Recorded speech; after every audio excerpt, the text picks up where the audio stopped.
Good afternoon, everyone, and welcome to Topic Time with Harrison Young. I have a guest tonight. He prefers not to hear the music. Every now and then, that could happen. That's cool. He's a musician in his own right. So we're just going to read the underwriters, and then we will do the interview. We have Auto Country, king of the used car in Abington. We have Vape Solutions in East Bridgewater. We have Big Leo's Auto Repair in Abington.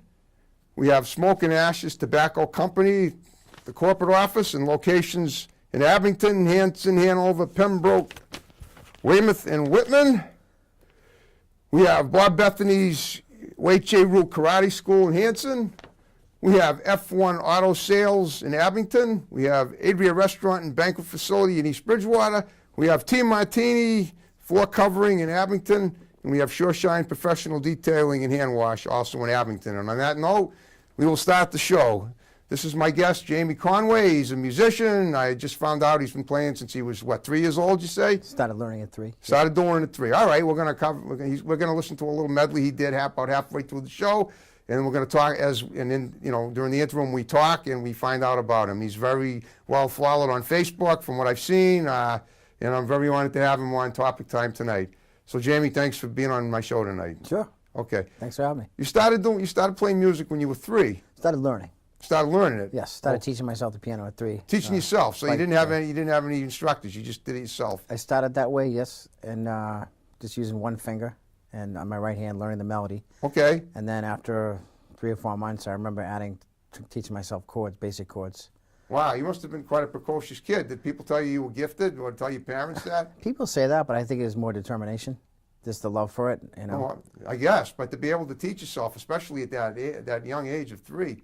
I think anybody can if you have a focus and a desire to do something. I think you can, you just put your mind into it and dig in. Well, speaking for myself, I took piano lessons for 7 years, and everybody told me, and I could memorize some music, and I played.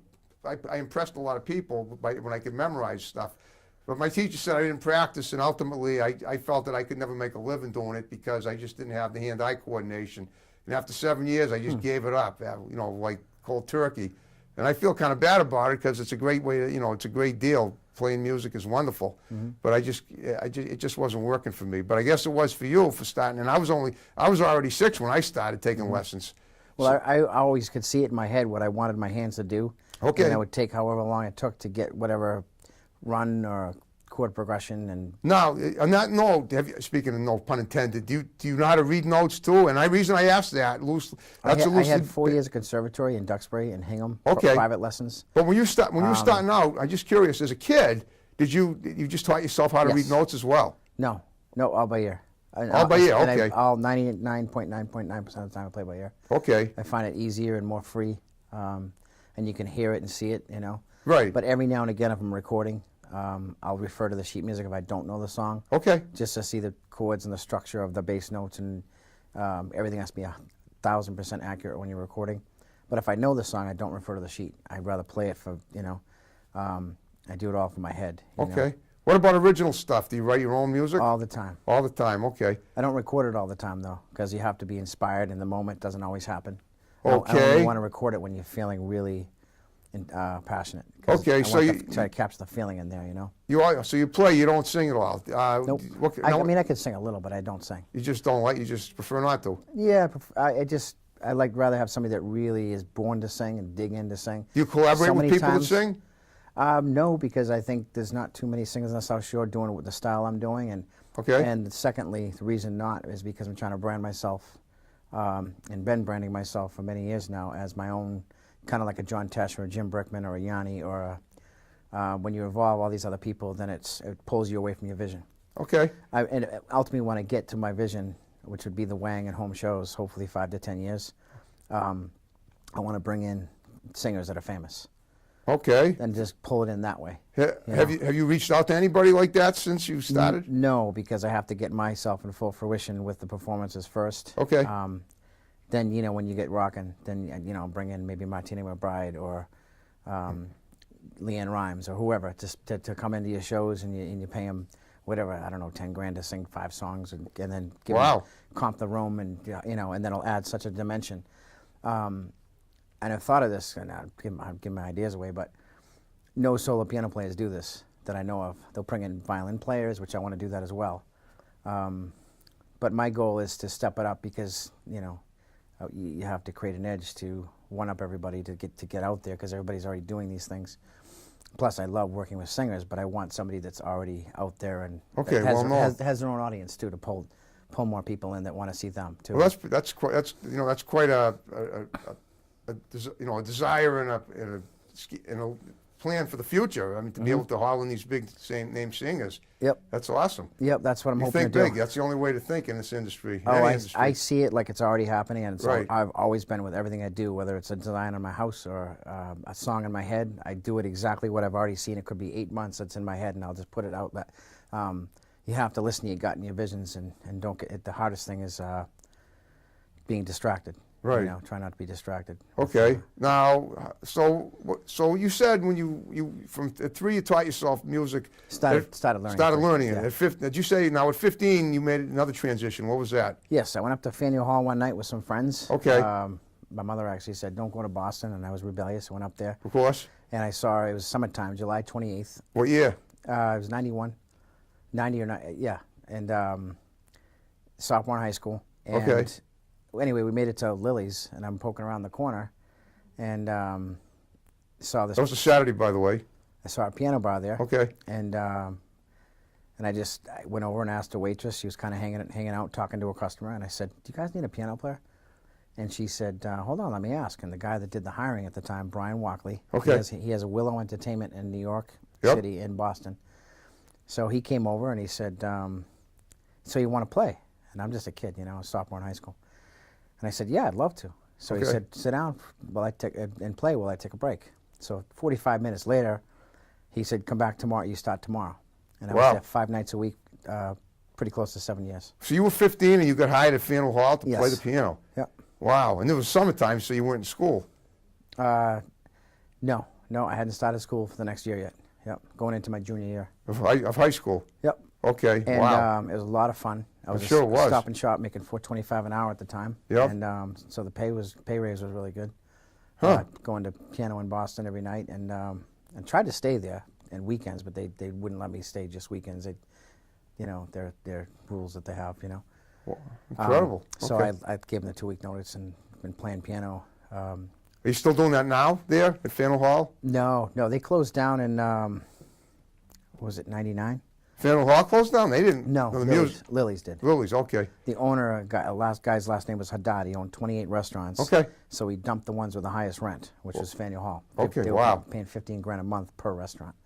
So he kept one of them and got rid of a bunch and kind of downsized. He's been doing it for a long time. So what do you do the gigs now? Oh, I've been everywhere since. After that, I went to L.A. for a while, and then okay. I came back 3.5 months later from L.A. I went to Rick's Cafe in Randolph, which is no longer there. Okay. I went to Ciro's. I've been all over the place cool. since then, in the South Shore. Wonderful. Yep. Well, guess what we're going to do? In a couple of minutes, we're going to listen to a medley of The Wizard of Oz that you played yourself. That you're going to.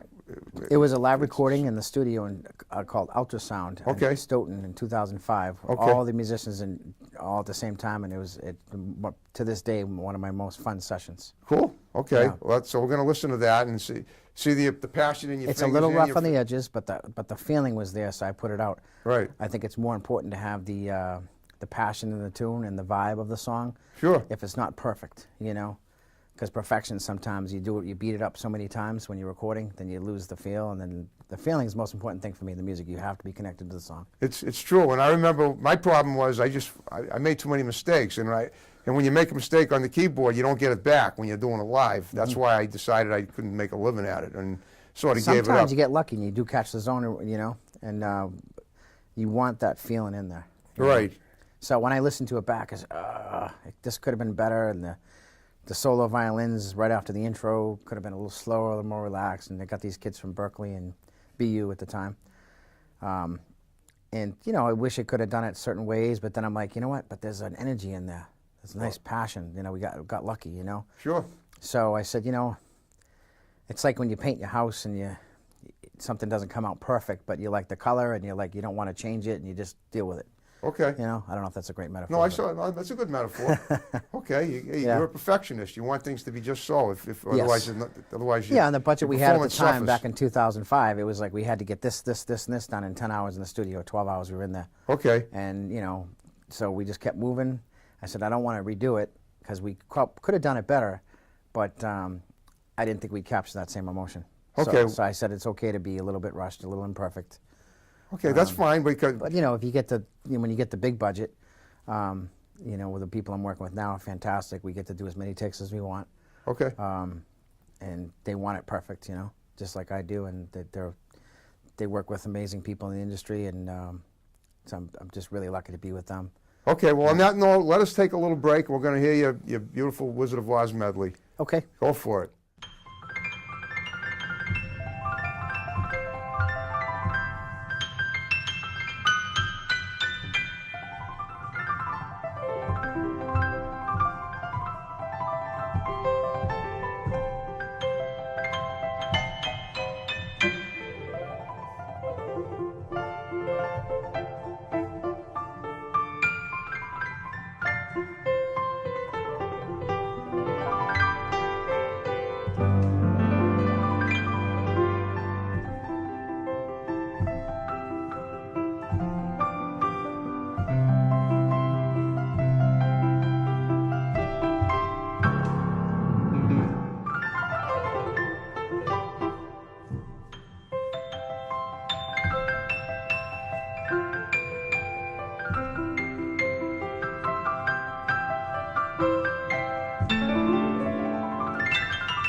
got to have some music of my own tonight. That was great.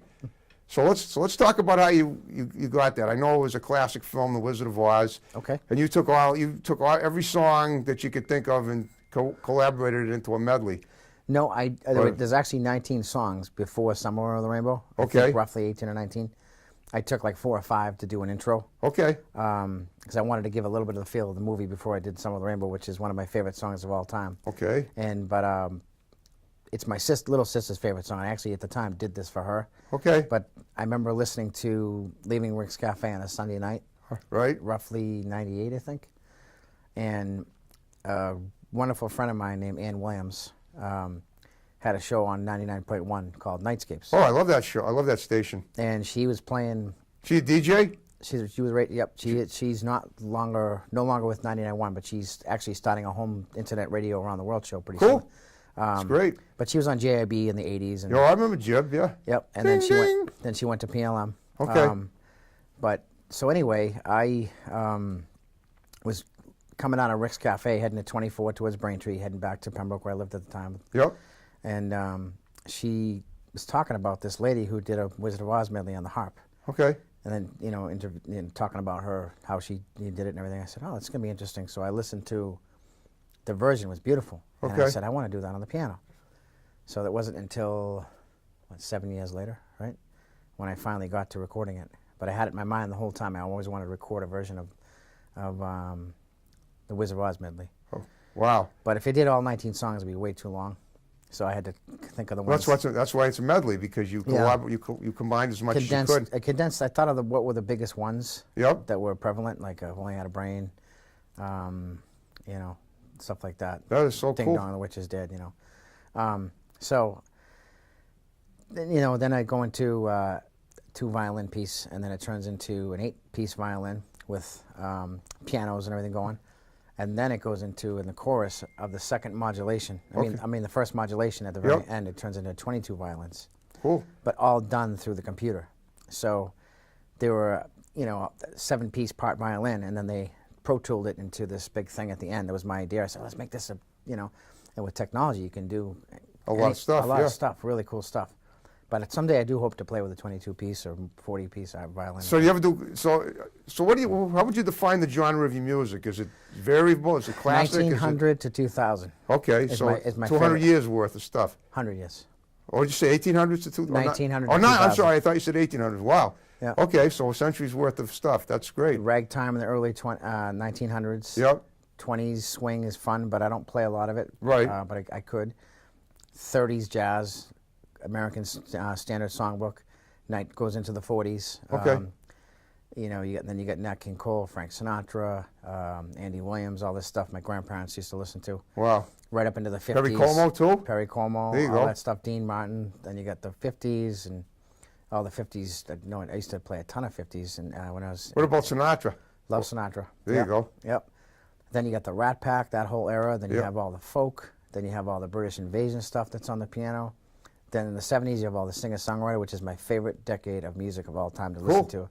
And But 70s was like hard rock, acid rock. Did you? it was everything. Yeah, everything. Does that incorporate what you do too? But the most amount of piano in any decade, I believe, in the 20th century was the 70s. Okay. Yep. Billy Joel, Elton John. Everybody wrote on the piano in the 70s. David Gates. Yeah. Oh, I love Lionel Gates' Richie and the music. Commodores. James Taylor. Yep. Fireman Rain. Dan Fogelberg. John Denver was mostly wrote the guitar, but he did do some piano in his later career in the early 90s before he passed in 97. May of 97, I remember that.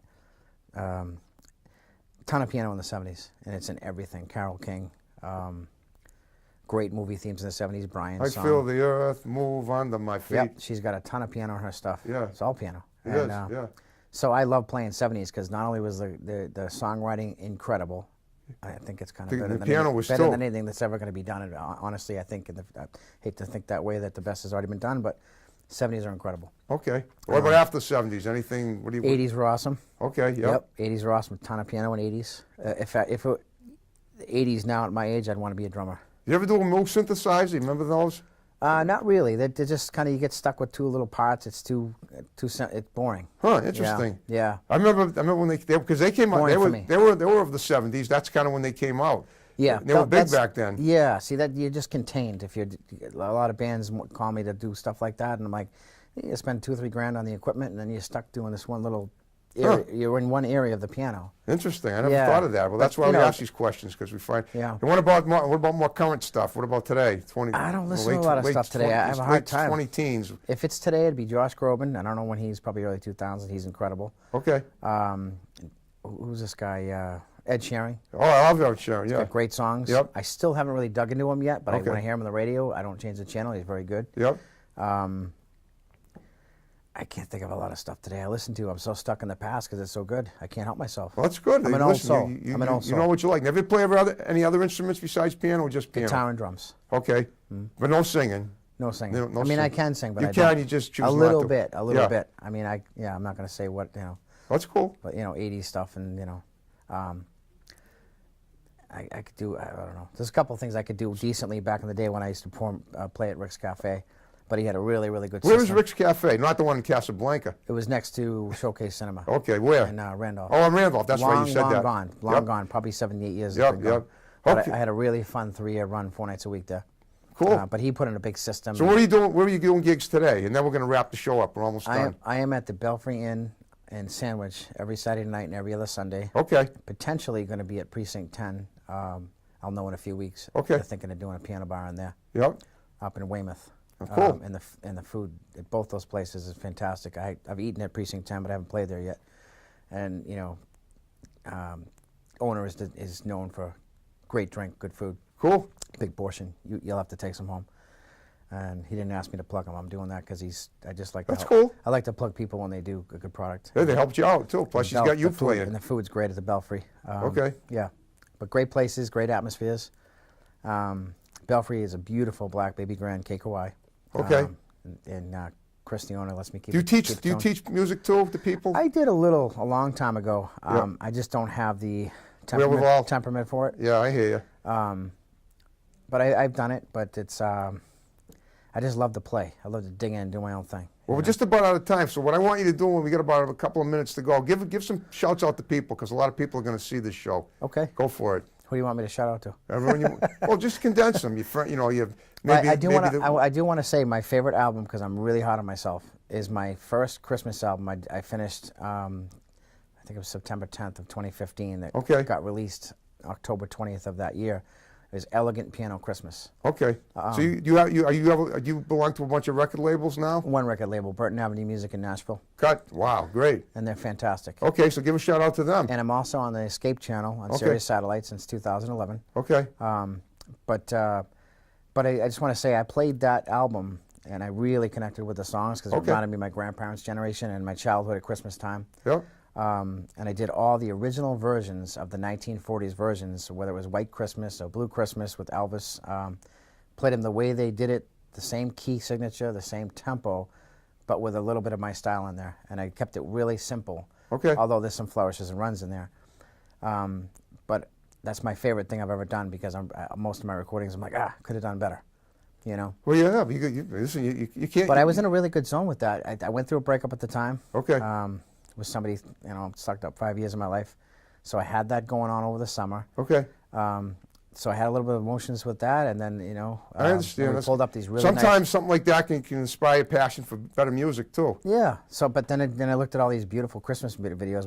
We cranked the AC, and it was the summertime to make it feel like it was winter. Okay. And watched these nice Christmas videos, and I had an incredible childhood. Okay, well, you must be happy the holidays are coming. Oh, it's my favorite time of year. All right, on that note, folks, we're going to wrap it up. I hope you enjoyed Jamie Conway, his performance. He's incredible. See you next time. Thanks. Take care.